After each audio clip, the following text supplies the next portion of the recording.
தெனாலிராமன் கதைகள் 175. மாயப்பறவை.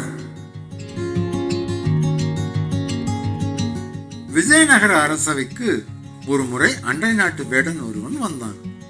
அவன் தன்னுடன் ஒரு அழகான தங்க நிற குருவியை கூண்டில் அடைத்து எடுத்து வந்திருந்தான். மன்னர் கிருஷ்ணதேவராயரிடம் அவன், மன்னா, இது ஒரு மாயப்பறவை. இது பாடும் பாட்டு ஒருவரை மயங்க வைக்கும். இதை நான் விற்பதற்காக கொண்டு வந்திருக்கிறேன். ஆனால் ஒரு நிபந்தனை.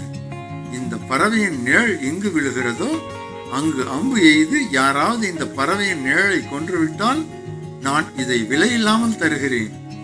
தோற்றால் நீங்கள் எனக்கு 1000 பொற்காசுகள் தர வேண்டும் என்றான். மன்னர் வியப்புடன் தனது சிறந்த வில்வித்தை வீரர்களை அழைத்தார்.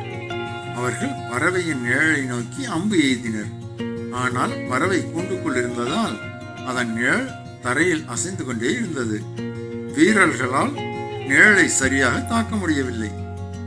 மன்னர் கவலையுற்ற போது தெனாலிராமன் முன்வந்தான். தெனாலிராமன் ஒரு வில்லை எடுத்துக்கொண்டு பறவையின் நிழல் விழுந்த இடத்திற்கு அருகே ஒரு கண்ணாடியை வைத்தான். இப்போது கண்ணாடியில் பறவையின் பிம்பம் தெரிந்தது. தெனாலிராமன் கண்ணாடியில் தெரிந்த பிம்பத்தை நோக்கி அம்பு எய்தான். அம்பு கண்ணாடியை தாக்கியதும் கண்ணாடி உடைந்தது.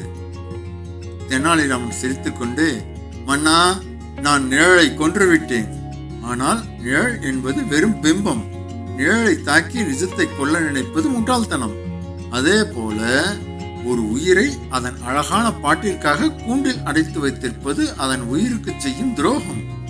அந்த வேடன் நிழலை தாக்கச் சொன்னது நம்மை ஏமாற்றத்தான் என்றான். தன் தவறை உணர்ந்த வேடன் மன்னிப்பு கேட்டான். தெனாலிராமனின் அறிவுரையால் மன்னர் அந்த பறவையை சுதந்திரமாக பறக்கவிட்டார். ஒரு உயிரின் சுதந்திரத்தை ரசிப்பதே உண்மையான அழகு என்பதை அனைவரும் உணர்ந்தனர்.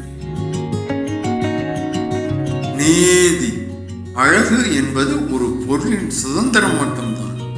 சுதந்திரமே வாழ்வின் ஆகச்சிறந்த செல்வம்.